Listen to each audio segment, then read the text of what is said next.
everyone! So today I wanted to make a video about how I shop smart for secondhand dolls and toys, just secondhand in general. I get asked all the time about like where I live and how I get so many good deals, and I think a lot of people kind of get the wrong impression about my experience secondhand shopping. I think a lot of people walk away thinking that we live in this mystical area where there are dolls just lining the streets. And I think a lot of people forget that like you guys see the best deals, the best like transformation videos.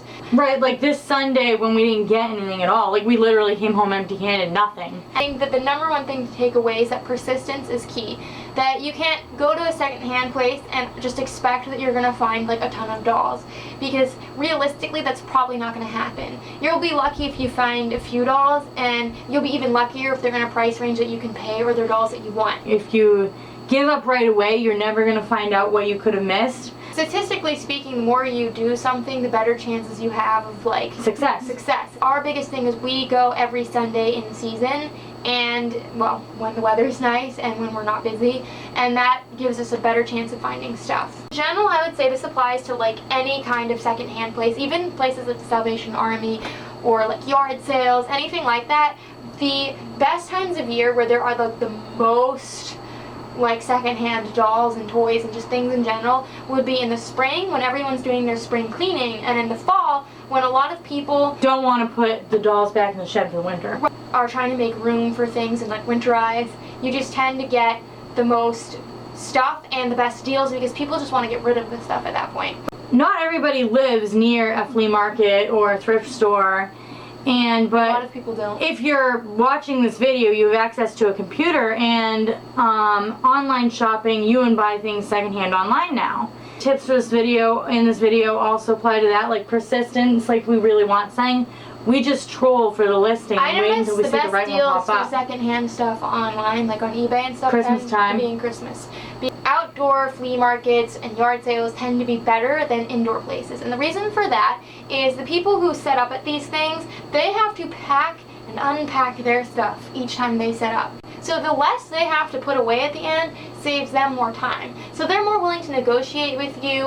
And I know you're also more likely to encounter those vendors that they're only there like for a week, and those are the best people to get because they don't want to pack it up. Why it's more expensive at indoor places is people pay more for their booths, and so therefore they want more for their individual items. Buying in bulk is usually the cheapest way, because people, when you are willing to buy more, they are willing to negotiate with you more on the prices. And that's part of why I have a huge collection.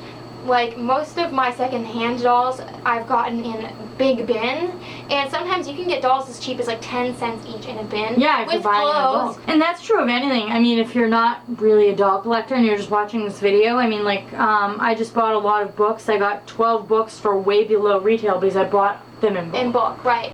And you can do this online. Yeah, like if you buy more than one thing from the same seller, sometimes they'll combine shipping. They'll combine shipping, or they'll knock off a certain amount of price. I've gotten a lot of like eBay lots for really cheap. I think people assume that like buying things on eBay means it's expensive. You're buying online, you have to factor in the shipping because you're paying for that. It's not like this magical fee that doesn't apply to you. And a lot of people will say, I only paid $1 for this when the shipping was $50. So if you're buying in bulk, you have to think like, is buying in bulk right for you? Because not everyone wants to keep duplicates. Part of why it makes more financial sense for me to pass up a single doll that's kind of a little pricey, like $3 or more. Part of why it makes more sense for me just to wait for that doll to turn up in a bin, maybe even in less nice condition, is because I keep all my duplicates. Think about your end goal and whether or not like the condition really matters. So like if you're the type of person that you only want one of everything, you want in nice condition, which that's fine. If that's your end goal and you want it all to look nice, then it makes more sense instead of trying to piece things together, because I've seen people make the mistake of paying more to piece it together than just paying $10 to get the doll brand new boxed and not have to spend another dime on it. I'm not the sort of person where like when I buy Monster High parts or I buy an American Girl outfit, I know I'm not getting a good deal by doing that. I actually like the thrill of rescuing something and making trash into treasure. It's more about like getting more for less and salvaging things. I don't have the expectation that all of my dolls are going to have their outfits. It's kind of like a fun game, like, oh, I got someone's outfit, but then I just got another doll that needs their outfit. but you have to think about that when you're making a purchase. Another thing we always factor in is the expenses. Like, if you're a rerouter and you want to fix a bald doll, you have to factor in the cost of the hair. With the price of the doll. Right. If, like, when we've bought Monster High dolls without limbs, we factor in how much it's going to cost us for those parts. Or American Girl dolls. Or if you want your dolls to have all the clothes. Like, when we bought our Nellie doll, she was so cheap that it was okay for us to go on eBay and buy her outfit. Yeah, you have to take into consideration if you're buying things to fix up your skill level as a doll restorer. Like, if you can't make something look perfect, are you going to want to throw it out? Are you going to want to get rid of it? Are you going to feel intimidated by a doll that maybe you can't fix right away? If you're someone where you don't want to put a lot of time into fixing up the doll, or you're not good at something, you're just flat out not good at something. Yeah, like for me, if I was doing this on my own without the much more talented sister, I am not that honestly terrible at fixing hair. Whenever I boil wash connect on doll, it usually comes out wrong. And I can't, like, the twists that you put in the Bratz dolls, I can't do that stuff. Like, yeah, it wouldn't make sense for me. If I was on my own, I'd be better off buying things boxed. And even then, once you take the hair out, I'm not putting it back. I can't do that. That being said, it's important to pay close attention to the condition of the item when you're buying it. Sometimes you get so high on I found Genie Magic Megan, that you don't notice like Genie Magic Megan is missing half her arm and you don't have a Bratz body in storage. And I think it's also good for you to like be informed ahead of time about what it is you're trying to collect, because a lot of sellers, and I've mentioned this before in my other video about shopping for dolls, that a lot of sellers, they think they know what they're talking about, or they might even directly try to lie to you, and they really have no clue. Like, most people don't know anything about dolls. We, as kids, were swindled into thinking that things were vintage when they were from the 80s, and this was not when the 80s was considered vintage.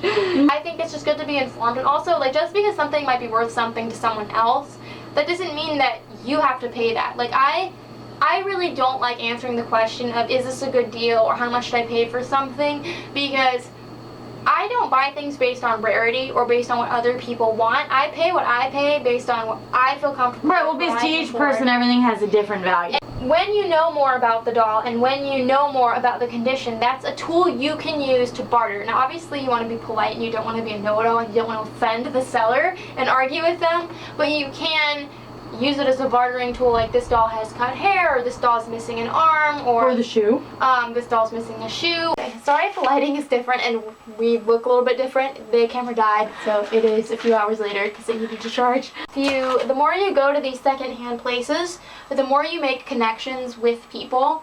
And a lot of the time, if a seller knows that you are there on a regular basis and that you buy their dolls, they will actually pick up dolls wherever they live, at yard sales or, you know, estate sales, wherever they get their stuff from, and they will bring it to the flea market or wherever, knowing that you will buy it. That happens a lot with us.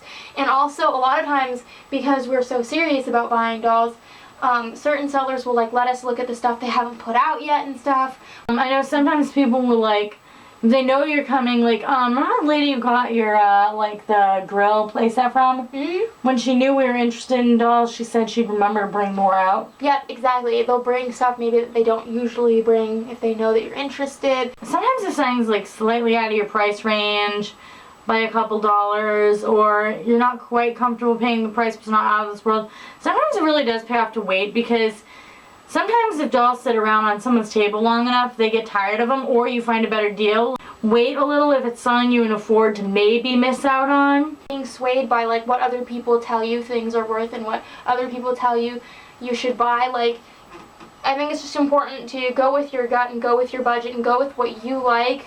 Sometimes what someone else considers desirable to them might make something like cost more on like a secondhand online venue like eBay. Like, say it has the box or it's in the box, but you're not a box collector and you don't really care about the box, go for the one that doesn't have the box because it'll be less active. Go by your preference. Like, I am not a box collector. I don't keep the boxes to any of my dolls. I don't care who it is. It's cardboard. It's getting recycled. So if I have the option to get it all cheaper that doesn't have the box, like, but has everything I care about, then I'm just not gonna get the one. Like your backyard beach bash dolls. Yeah. Rare online or more desirable online might be everywhere secondhand. Like, a lot of people will tell me that, like, there are certain dolls that they never find online and I have like 2 or 3 of, and that's because what kids bought and played with that kind of goes under the radar is different than what people bought to resell that gets listed on eBay. So there are advantages and disadvantages to like buying online and buying in person, and I think like it's a good way to like utilize both and figure out the advantages. Yeah, and I think one of the advantages, like you said about the flea market, is that even though there's a smaller selection, there's also a lot less competition, so a lot of people are more willing to sell things cheaper. But the advantage to a place like eBay is there's more options, so you can pick the option that's better for you. It's really like treasure hunting, and you have to be creative when you look around, like looking under tables and opening up different cases, and like it's like a scavenger hunt because a lot of people don't set up their stuff nicely. Found dolls like with tools, we found dolls with McDonald's toys, we found And things that's under typically tables. the best way to get them really cheap. You're not going to have luck secondhand shopping every time you go. And I would say that we have like streaks of good luck where we might have 3 good weeks in a row where we find like big bins of dolls, and then in the summer we hit a dead spell for like July and August where maybe we can't go for 3 weeks because of rain, and then we come home with only 1 or 2 dolls the other weeks. So it comes in fluxes and flows, and you have to kind of be willing to take the losses with the wins. If you only collect one type of thing, you're not going to find like Disney dolls or American Girl every time you go. I collect a wide range of things, and I've said this. And I think that's partly why people think that we're really lucky, is because when you collect such a big variety, so if you're the more you're looking for, the more likely you are to find it. Sometimes we might not come home with much, but we come home with a little something, you know? Right. When I first got back into collecting dolls, I only wanted to collect Disney, and I didn't find Disney stuff all that often. I was particular about what Disney stuff I found, so because of that, a lot of trips I went home empty-handed. But when I started getting back into Barbie and Bratz, or I just was open-minded to like different things I came across, like you have better odds the more types of things you collect. Not that you should collect a bunch of things just for the sake of coming home with stuff, but I think that that's an advantage that I have, and why it always seems like I find good stuff. It's because I'm interested in a lot of things. I hope that this could give you an idea of like how we secondhand shop, and maybe give you guys some tips if you're new to it. And also, I didn't want to give anyone an unrealistic expectation, because some people do walk away with that unrealistic expectation. And I just want to say, because I'll probably get asked on this video, I don't plan to do flea market vlogs or like follow me around vlogs, because the flea market is something like we do for us, and having a camera It's a there family tradition. takes away from like your experience, and it's something we did with our parents when they were alive, and they're not here anymore. So I just wouldn't want to like take away that from me and her. And I'm not a very outgoing person in real life. I'm not outgoing at all. I'm super awkward and quiet. So I wouldn't be fun. I wouldn't be like the other YouTubers you see that like they're very animated. I hope you guys enjoyed this. And until next time, love your dolls, love yourself, and love your life.